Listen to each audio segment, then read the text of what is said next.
to the Space Marketing Podcast, where we look at marketing principles, strategies, and tactics through the lens of space. Information relating to our discussion today and links to the video version can be found in the episode show notes on spacemarketingpodcast.com. Please like and subscribe to the podcast. It will help us get the word out about this incredible industry of space. Hi, I am your host, Izzy House, and I am so excited to share this journey with you as we explore the different space industries. On this episode, we look at the space entertainment segment. Disclaimer: information in this episode is for entertainment and informational use only. Please consult a professional for your specific situation. I met one of our next guests at the I have to edit that. So let me start back. I met my guests at the Space Tourism Conference this past April. They are Chris Porter and Jenny Curtis from CurtCo. CurtCo has a library of a variety of different podcast genres. Jenny Curtis is a director, producer, and host. She has earned a degree in acting and has worked behind and in front of the screens in film, digital, music videos, animation, theater, commercials, and casting. Quite a bio. With CurtCo Media, Jenny produces and hosts Hollywood Unscripted. She hosts a storytelling improv show called When Last I Left, and created and produced A Moment of Your Time. Chris Porter is a writer, storyteller, composer, sound designer, producer, and director for CurtCo. He is an award-winning composer and sound designer with concert works, film, theater, and immersive events that have been seen, heard, and experienced around the world. He has been a podcast producer and editor and host with CurtCo since 2019. And you and I had a chance to talk at the conference, and you got me very intrigued about this particular production that you've worked on. It's a sci-fi audio drama called Solar. So that's right. I am going to read the intro to Solar real quick, so bear with me. Solar, because it is a very good intro. You did a very good job, by the way. Thank you. So, Solar, starring Stephanie Beatriz, Tony Award winner Alan Cumming, Academy Award winner Helen, and Jonathan Bangs, is a journey to the heart of the solar system and an exploration of the vastness of the human spirit. Disconnected from Earth and trapped on separate parts of their spacecraft, crew members must fight for survival following the disaster on board the ill-fated Aethon, how do you pronounce that? Aethon, which is a manned solar research probe sent to explore temporal distortions around the sun. As painful memories, forgotten dreams, technological challenges, and blunt realities collide, they must work together to keep their hope alive in the face of growing darkness. And right here, I'm going to insert a trailer from Solar. So I think it's great and it's a good intro. Thank you all for being here. Our hearts here at NASC go to those impacted by the solar flare 2 weeks ago. Close the airlock, friend! Close the airlock! Mission Control, do you read? This is the Aethon. Mayday! Solar flare X-45 pointed directly at Earth. Do you copy? NASC located the Aethon 2 days ago. However, we have not established contact. I'm broken. There's something wrong in your code that I don't have time to fix. Why do you not have time to fix my code? Because I'm going to run out of oxygen in about 5 days. These men and women have risked their lives for their knowledge and science and our understanding of the universe. What was that? I do not detect any abnormalities. The lights are getting brighter. Is the electricity overloading? Everything is nominal. They are heroes. We will bring them home. Incoming message from Jamal. Accept. Rush! It's coming in through the airlock! Get away from the airlock! Hurry! CurtCo Media presents Solar, an artistic, fully immersive sonic adventure with revolutionary sound from Dolby Atmos. starring Academy Award winner Helen Hunt. If we deviate from the plan even by an hour, we lose everything. Tony Award winner Alan Cumming. I'm simply not willing to risk the lives of any crew members for the sake of an experiment. Stephanie Beatriz. But I'm gonna find a way to save him. I want to ask him to last as long as he can. And Jonathan Bangs. And the only hope you have of making it home is contacting Mission Control before it's too late. Solar. Shadows are darker this close to the sun. Mankind will rise above, as it always has. All episodes now available wherever you listen to podcasts. I have enjoyed listening to this saga unfold while I work, and I haven't made it to the end yet. So I know that there's quite a episode 12. I can't wait to hear episode 12. There's been a lot of hubbub about it. So yep. How did the idea of Solar come about? First of all, let me just say thank you for having us on. It was so wonderful to meet you at the conference, and we're just really excited to be here and talking with you. To get to your question, sci-fi has definitely been a part of my upbringing. My father was definitely a hardcore Trekkie. I've enjoyed Star Trek. I wouldn't call myself a Trekkie, though, but just being exposed to Ray Bradbury books, to Star Trek concepts, watching all of these sci-fi movies, and my father, who is a scientist, always commenting about, well, this is what's real and this is what's not real in these movies. It definitely rubbed off, and I started thinking initially of like, hey, what would be if I could do any show that I could just produce myself? What would it be? And this idea of someone stranded in close orbit to the sun, just leaving a record of what he was experiencing, came to mind. Fortunately, around the time that idea was starting to percolate, I got in contact with Jenny Curtis, who then connected me to CurtCo. And the opportunity came up to do a much broader production, a much more involved show, something that could explore a lot more and really have a lot of bang for the buck. So I then went back, redeveloped the story, said, oh, what if there's two people? What if there's this AI system? What if there's, this whole thing on Earth? What if there's, all of these different people working against each other? And I was presented the idea in full, and I got the green light. I started working with CurtCo, editing some of their other shows, and started writing as quickly as we could. That was kind of the genesis of the idea. It was this person trapped in space, but then it became much more complicated and much better because of CurtCo and Jenny. Couldn't have done it without Jenny. Well, and CurtCo, let me ask you, is CurtCo from CUTIS? Is this your company, or is it just... It's not my company. It is it's a family company. So my father created CurtCo 30 years ago, and CurtCo's been a magazine publishing company for 30 years. And then as magazines started to fade away, we shifted. I wasn't a part of the company at the time, but they shifted into podcasting. And that's when Chris and I came on board, because we are in the entertainment industry and wanted to tell stories. We actually met working with the Speakeasy Society, which is an immersive entertainment company here in Los Angeles. They do 360 shows. I like to describe it as theater without the fourth wall. Not that they are like, hey, look at the audience member wearing glasses, but where they actually will greet you as a character in the story and walk you through site-specific places, creating these experiences one-on-one with the audience members. And Jenny is an incredible actress, and she was working with the Speakeasy Society, and I was working with them as an associate artistic director. I doing a lot of the writing, some of the music and the sound production, and hearing Jenny nightly perform stuff that I had worked really hard on, I was like, this is a person I would like to keep working with. So that is how she got looped into this whole thing, and then she connected me to CurtCo, and that was where that relationship came from. Well, and you touched on sounds. Let's go there. Sound is a very important part of this drama.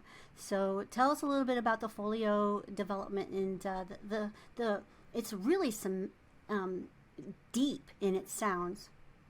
Yes, I think as it is an audio series, the sound of the show was first and foremost one of the key elements to making this story really fly. Our sound designer is named CJ Drummeller, and we went to him with a big concept of, we want to tell the whole world of the ship like it's immersive theater, where you're hearing scenes happen in other rooms and you're hearing the whole nature of the ship, and it's a complete 360 sound design. Chris literally wrote it into the script, like, as this is happening, you're hearing this temperature read in Sector C. I know that's not what it's called, but here we are. But so the approach to the show was first, basically, let's tell a really good story and who are these characters, and then second, how do we really thrive in this world, and why is this story being told in audio, and how can we really explore both with our audience and just in our own minds, how can we explore this space? Pun not intended, but there you go. Fully meant. But CJ really, yeah. he leapt to it, and I for those people who haven't heard, there's a nonlinear storytelling method that's at play in the course of the audio drama, where we're jumping both before and after the solar flare that rips the ship apart. And so we that was one of the first things we had to say, is like, okay, when you're in Capsule 1 before the flare, it has to sound like this. But then when it's after the flare, it has to sound like this, because that broken fan screeching 12 feet away will be your key for what time it is as a listener. So not only is it just making the world feel full and rich, but it is actually part of the storytelling, and it's the thing that the audience can actually grab onto and make them understand what's happening. It was also really fun to play with, like, the high-end technology in sound. Like, we mixed in Dolby Atmos, which is just now kind of becoming a thing in podcasting. And to be telling a story about cutting-edge technology and kind of use cutting-edge technology was an opportunity that I'm sure we'll get into later, but helps with the marketing. So all of this... it was, how can we make the best show, but how can we also make the most out of what we're doing with this show? Well, and I got to tell you, I didn't know that podcast could do what this one does. When I started listening to podcasts, it was all about business and, that kind of thing. And I didn't even know that there was such a thing as the theater of the mind in podcasting. So that was a nice surprise. And now, when we were talking at the show, at the conference, you were telling me that you wrote this during COVID, and mental struggles is a really big part of this, and mental health wellness is a very big part of it. So, do you want to go into that part of it? Absolutely.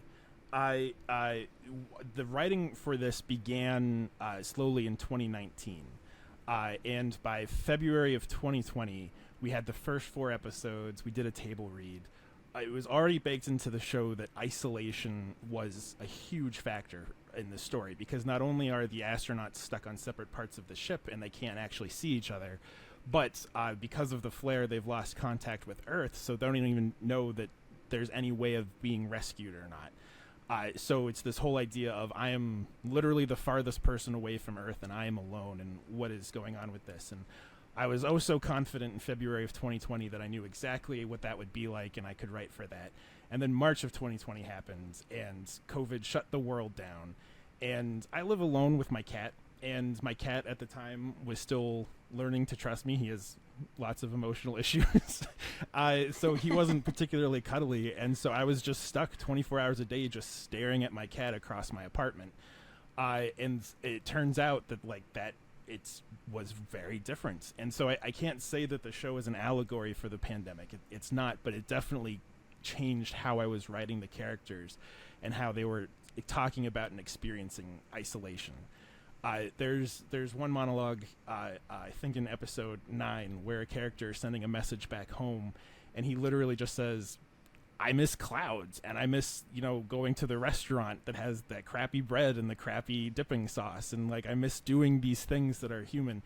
And to me, that was super personal, because I as an introvert, I was like, I miss going to the restaurant and dipping the crappy bread in the crappy dipping sauce. But I couldn't do that for months of a time there, and I couldn't go home for Christmas. And so like that became part of the narrative as well. The character is saying, you know, I miss Christmas. I miss the trappings of Christmas. So it became a very, very crucial part for how the show developed. I think that's also a big reason of why, like, the audience can really connect to the show, and why the actors really connected to the show, because everyone's coming out of this shared experience of not realizing, like they didn't know before, but how important human connection is. So it was just heightened exponentially by the fact that we had all gone through the pandemic together. Not to jump around too much in our timeline, or in our own timeline, we in the recording process, the vaccine had not been released when we started recording the show.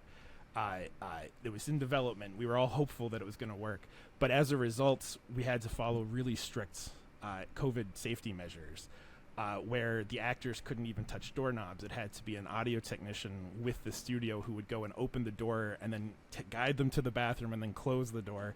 And we had to wipe down everything. Everybody had to be wearing masks. Everybody kept in separate rooms. I had to watch over Zoom. And I think that fed into the performances, as to what Jenny was saying, where it's that feeling of isolation did not have to be conjured up. It was very present and real. And you have some wonderful voice actors, by the way. When I was looking through it, I'm like, Helen Hunt, is that the same Helen Hunt? And so you've got some great, great actors with you. Yeah, the cast of this show, when we first started casting, we were like, okay, maybe like let's go for a pipe dream type thing. And as much as Chris and I know the show and believe in the show, and of course anybody in their right mind would want to be a part of this show, we weren't thinking that it was actually going to happen that way. So the fact that, you know, Chris and I would have these phone calls together to be like, Stephanie Beatriz said yes, and Alan Cumming said yes, and Helen Hunt said yes. Like, what?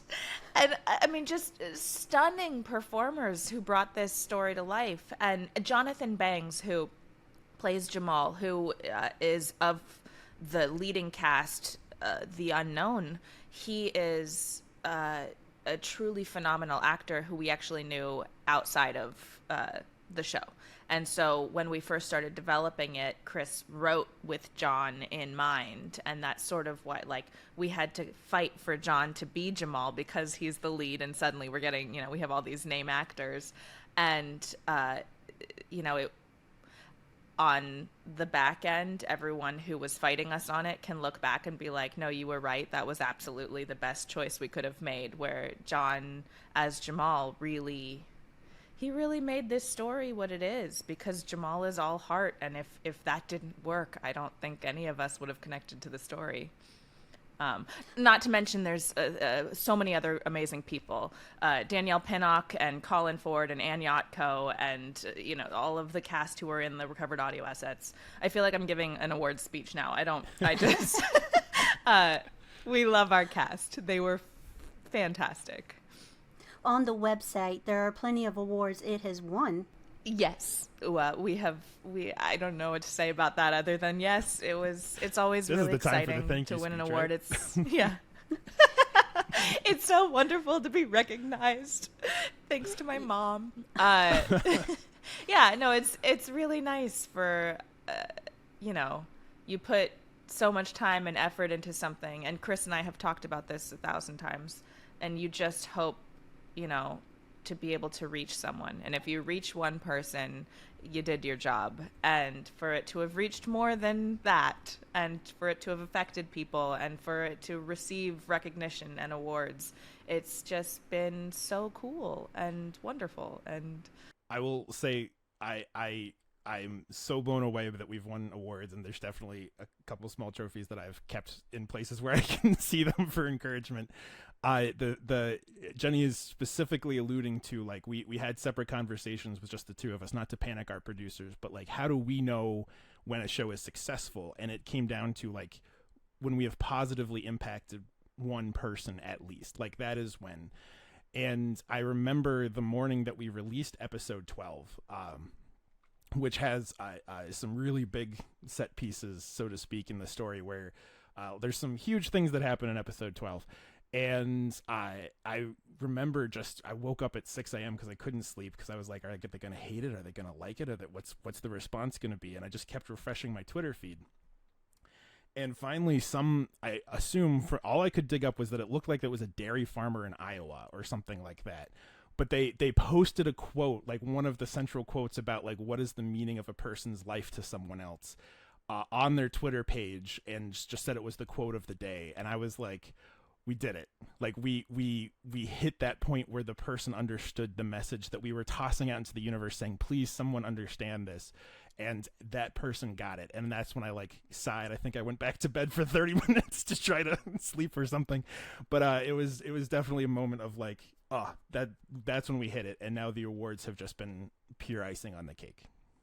Well, and I want to go back to something that you said, that you were shocked about the names that were coming in. One of the things, the message that I have received myself, is that sometimes when you reach for the moon, you actually touch it.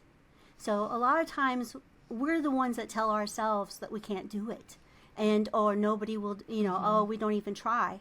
So I have learned through this podcast journey that I'm on, that sometimes when you reach for the moon, you actually touch it. So kudos. I love that. It's true. Yeah, I love that. So, Jenny, you are the voice of Allie, correct? I am, yes. Yes, and you also have another podcast, Hollywood Unscripted.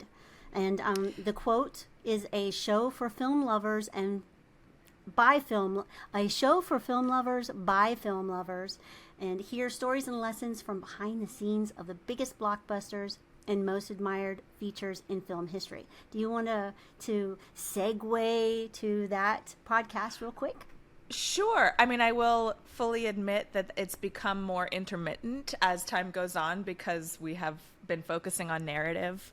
But Hollywood Unscripted is, I mean, it literally is that. It's me sitting in front of people who I admire. I've spoken to some of the most amazing directors and actors and writers, and just talking in depth about story. And in case you haven't gleaned it yet, we're real story nerds over here at CurtCo. And so, the gift of that podcast is to really sit and hear from the horse's mouth, so to speak, why they do what they do, how they do what they do, what the struggles are in careers, what they've had to overcome. And it's amazing to kind of sit opposite someone who is so far ahead of me in their career, but at the same time feels like a peer, because we can share experiences, and at all levels, all these experiences are kind of the same. They just get, inflated as I think you get more successful, but you find out they're human. They're human. Everybody has imposter syndrome. That's the moral of Hollywood Unscripted. Everyone. But it is. I call that really little voice fun. Nanny. I call that little voice in your head Nanny. Yeah. Yeah. Because they're like telling you can't do it. Keep you safe. Yeah. Yeah. And it's never true. Because you got to reach for the moon so that you can touch it, I had mentioned our immersive past, and as I'm explaining that, the actors actually create a relationship with the audience. So just to sing Jenny's praises, well-deserved praises, on a performance by performance basis, you can see how quickly she can tap into an audience member and just find the thing to connect with them. And that's part of why Hollywood Unscripted works so well, is because sure, they're there to promote a film, but she's not just there to promote a film. She's like, who are you? Like, tell me why you were excited to make this. What's going on with you? And I think that's really what people respond to. And that's why she got cast as Allie. And that's why she's a great director. Well, in my research about the two of you, I gotta say, you look like you're having a lot of fun doing what you're doing.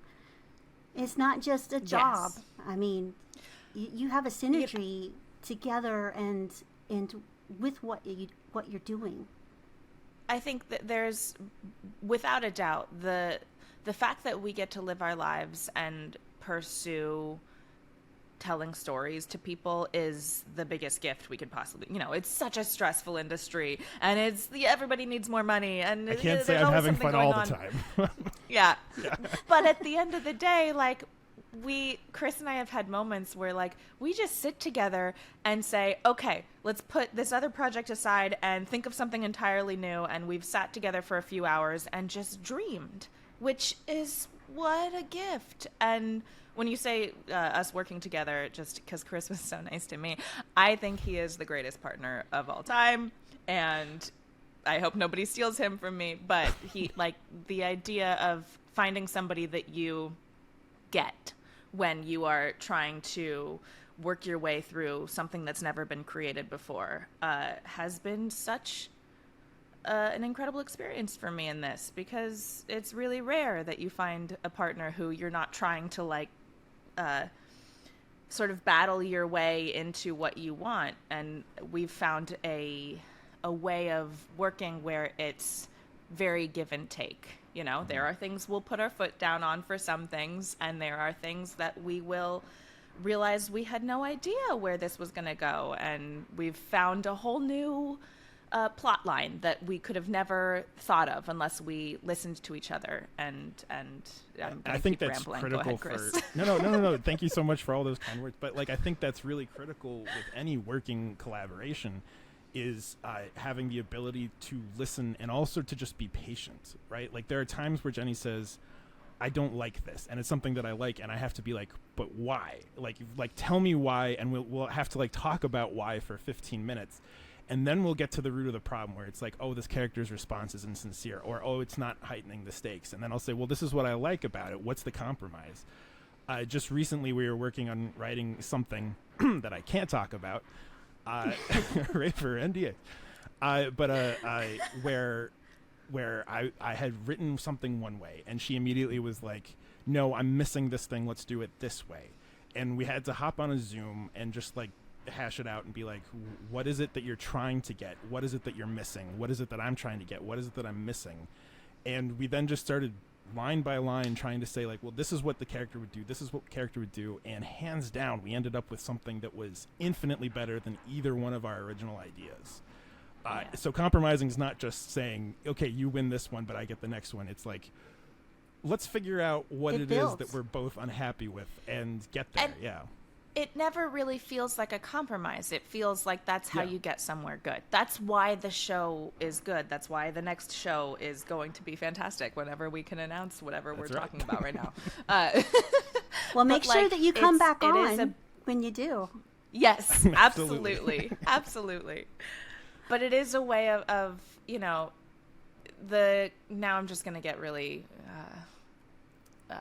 metaphorical about it. But yeah, the creative process, it's not even a metaphor. The creative process is a collaboration, right? And there are so many times where it feels like you're butting your head up against a wall because people don't know how to collaborate in a way. Like, they think compromise is collaboration, or you take some of my notes as collaboration, or I'm going to call you and tell you that I'm not talking about our specific project. I'm just saying in general, in the years we've been doing this, you have somebody who comes and sees your show and gives you unsolicited feedback about why they think it should be different or whatever, and then they're mad that you don't change what you're doing.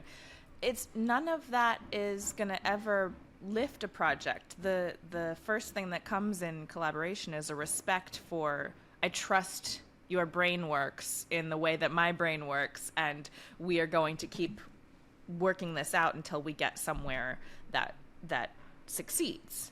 And if I don't see it working but you do, then it's not working. That together you make something better than you could have alone. Yes. Yes. So that's what let's pivot. Yeah. Let's pivot to CurtCo for a minute, and this is the marketing bit. So good marketing entertains, educates, and inspires. Bad marketing tries to force it on you. But good marketing does those three things.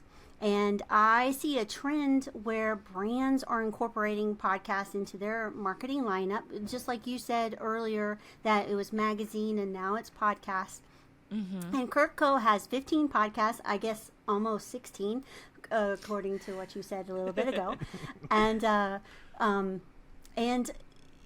CurtCo says that wherever there are curious minds looking to learn, be entertained, or just have a good laugh. So, and Solar is a very good example of some prominent names, but you have some other podcasts that have prominent names in them, like Travel That Matters, with award-winning journalist Bruce Wallen, and some of my favorite, Marcus Samuelsson, Simon Hall, and Amanda Freitag. I mean, those are people I watch all the time. So that's amazing. Tell us more about CurtCo and how that journey has happened from magazines to podcasts. Yeah, I mean, the thing about magazines to podcasts, why we went that way, Bill Curtis, who is our CEO and my father, he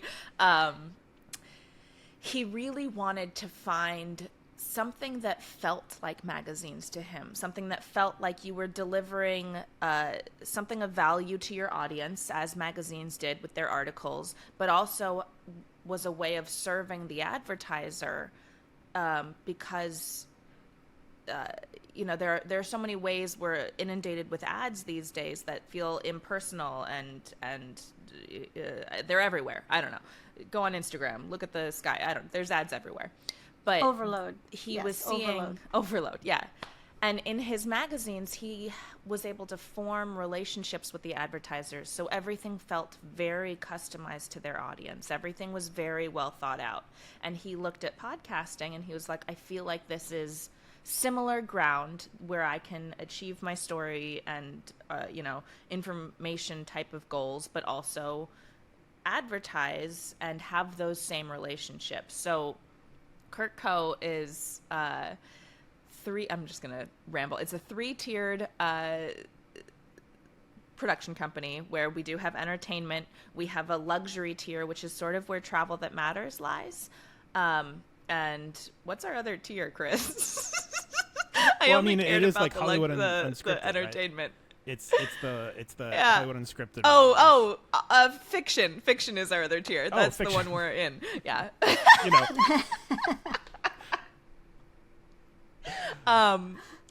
Anyway, so having this really focused approach to what these audiences want, and the audiences for the talk shows are typically niche audiences. And to talk specifically about Travel That Matters, it is about how to make the most out of traveling the world and where do I want to go, but it is from a luxury standpoint where it is all about the best of the best. So where you just talked about Marcus Samuelsson, they're currently doing a whole season that is the top chefs in the world talking about where they source their food from, where they travel to, like all of that kind of stuff.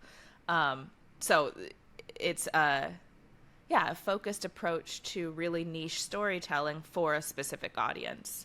And, we have other shows that sometimes they're on hiatus, sometimes they're running, but like same with the luxury, it's Cars That Matter. We have a medicine show that talks about, I don't know, medicine. And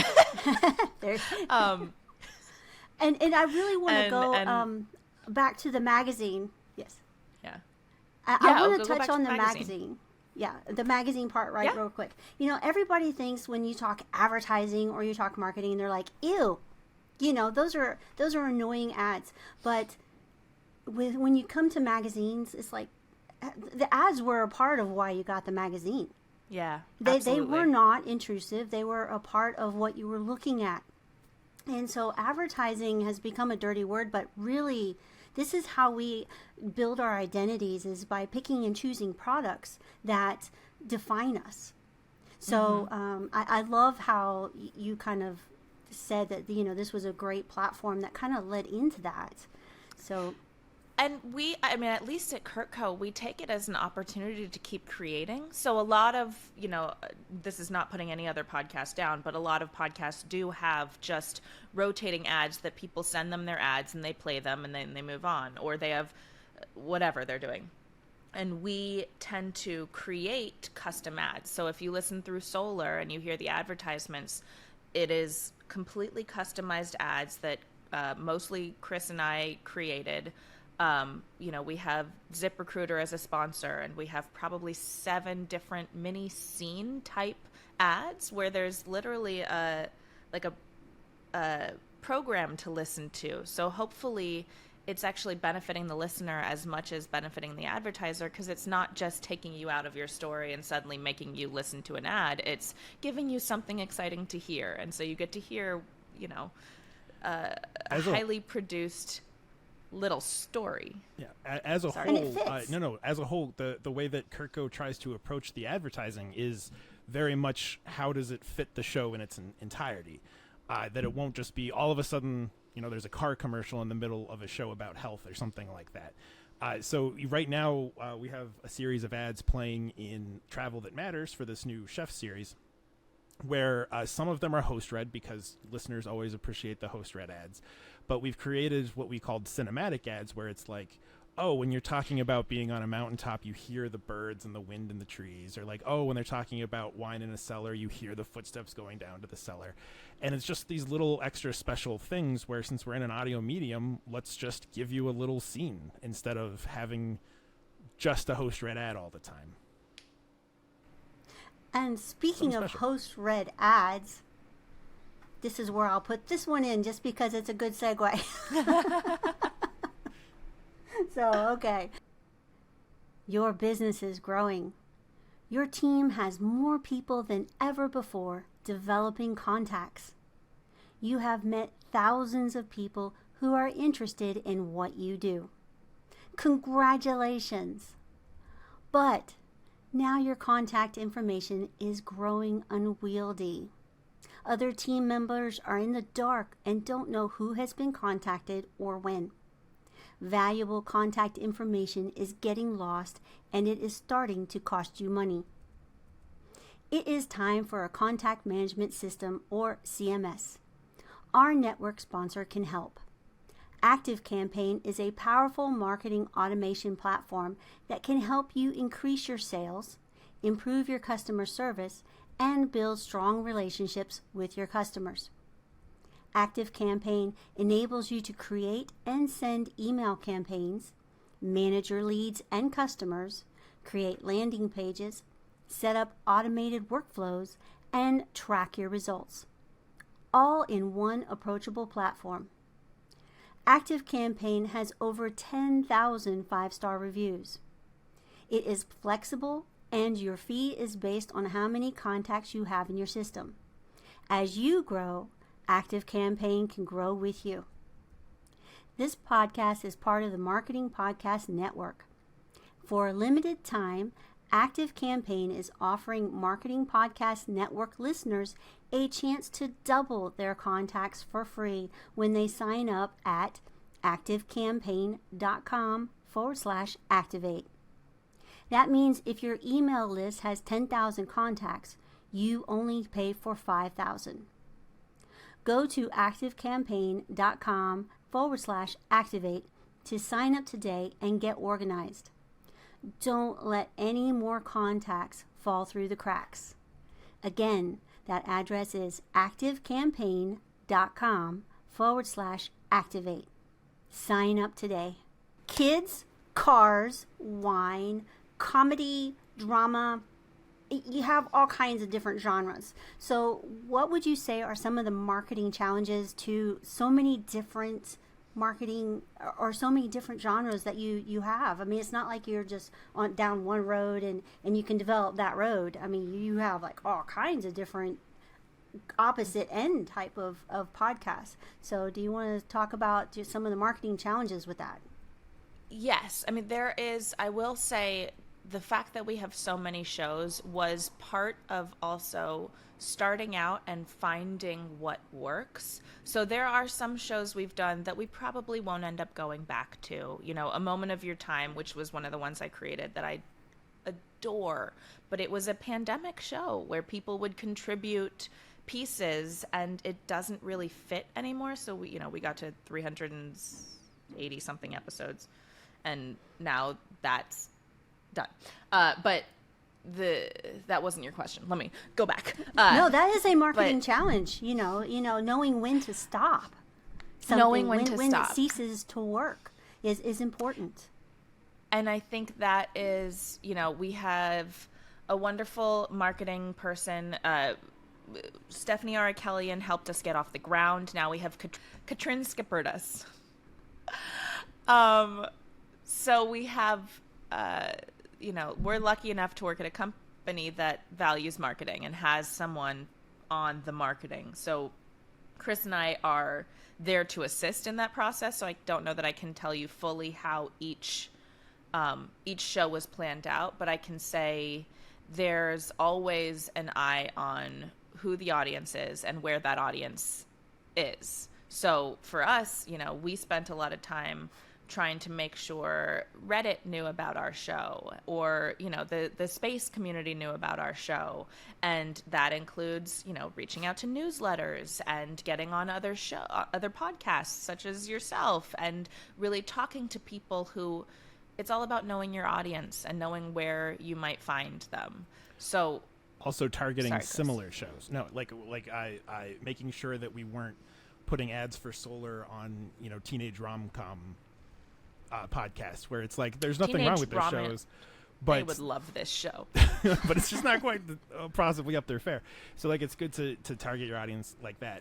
Also, I'll say that CurtCo leverages things that they know they're going to do. So in the early days, we had lots of shows to kind of find our footing, as Jenny said, but they were also cheaper to produce overall because we knew that Solar was coming down at like a big old train down the tracks, and we knew we had to have money and time for that, and that was going to take up a certain portion of the marketing budget, and that worked. But so then coming up here now we have the chef series with Travel That Matters, so we knew that there was going to be a chunk of time and marketing budget that would have to be focused on that, so then other shows could kind of be put on the back burner to simmer while these other ones needed some more specific attention. And for podcasting especially, and I'm sure you know this, Izzy, but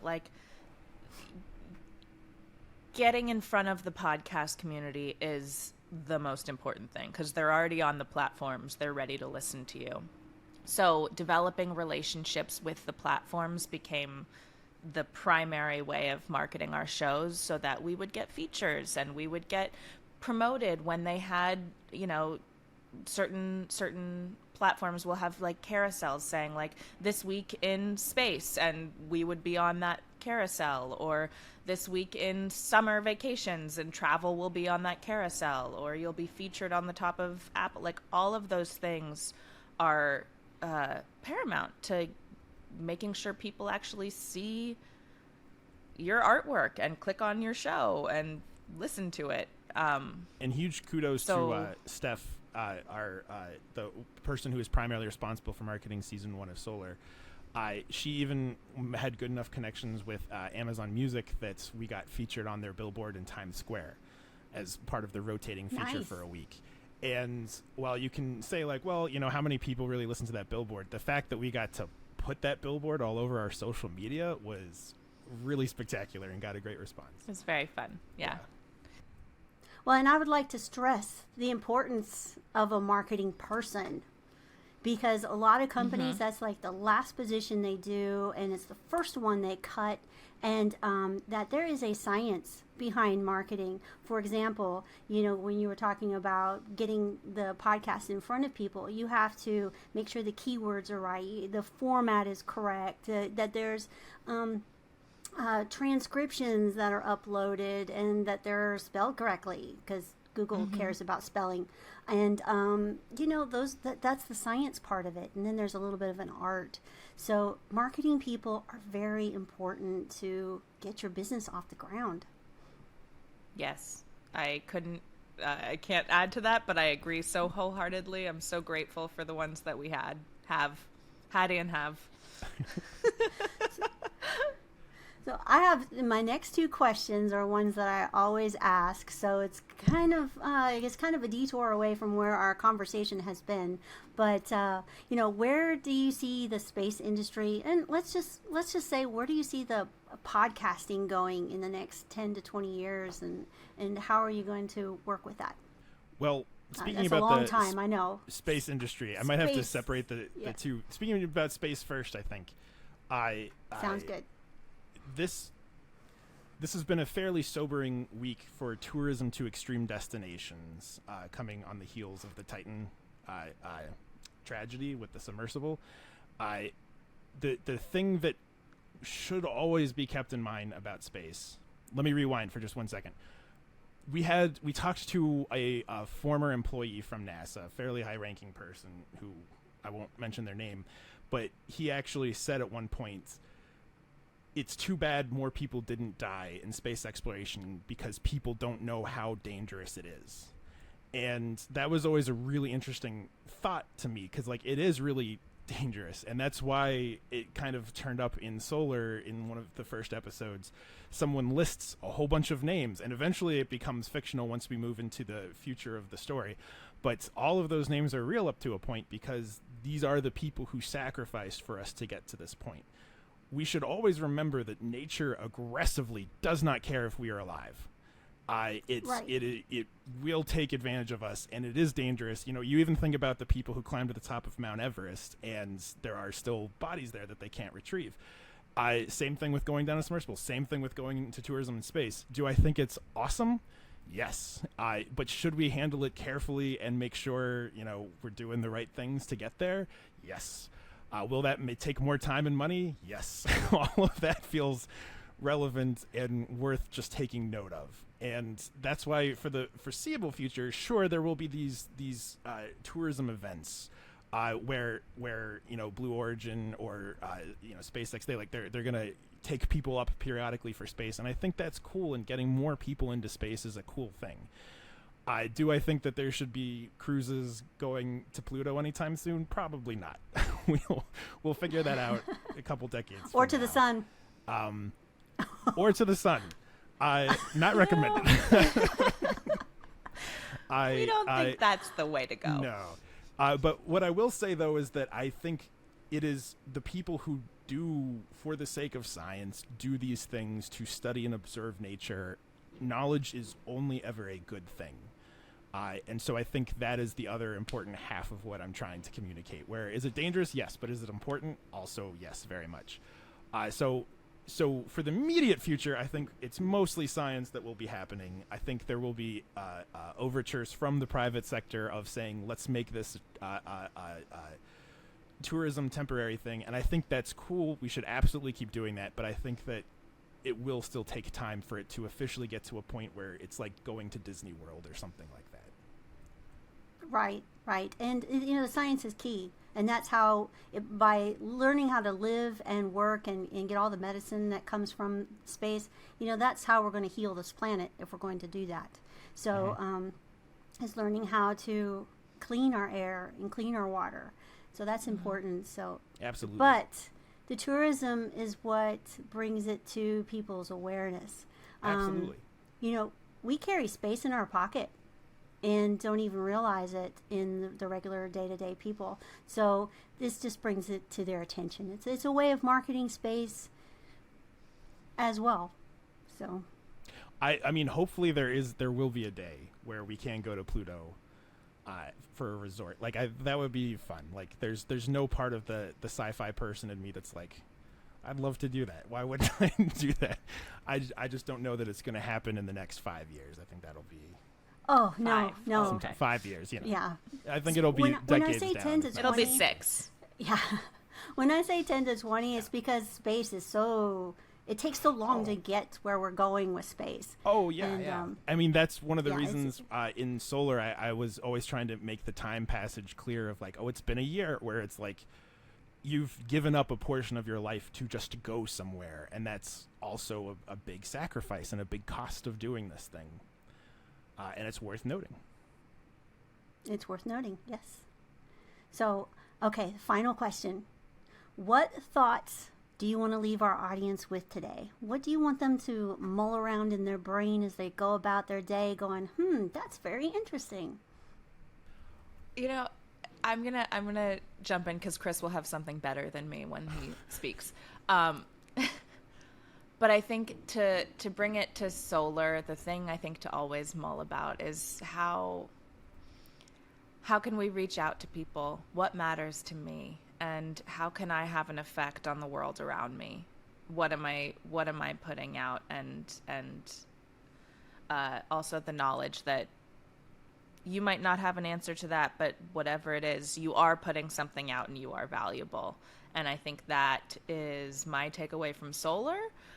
So I also hope people, whoever's listening to this, go listen to solar and think about that. I don't know. I'll have anything better. I thought that was beautifully put. I think I always be curious and always be learning, because not only does that broaden your understanding of the world, but it actually makes your imagination better and stronger. There were times where during solar I would be like, I feel like quantum mechanics is related. Let me watch this video about how birds migrate using quantum mechanics. And I'd watch a 10-minute video on YouTube and immediately have 3 other ideas for different things and be like, whoa, how does this work? And how does this work? So just always go down the rabbit hole. It's okay. Like learn these things, find what interests you, find what sparks that joy, and follow it to the end. It feels good in the brain. It really does when you make it bigger. I love research. Mm-hmm. That's why I do what I do. I just love research, and that's the fun part. So, well, thank you so much for coming today, and this has been great. Thank you for having us. It's been a great conversation. Thank you, Izzy. And do watch Solar, and I'm also going to watch the other ones too.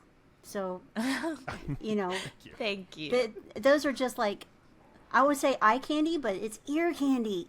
It's ear candy, absolutely. Right. Candy for the brain. Candy for the brain. All right. Well, a special thanks to Chris Porter and Jenny Curtis from CurtCo for sharing their journey to space.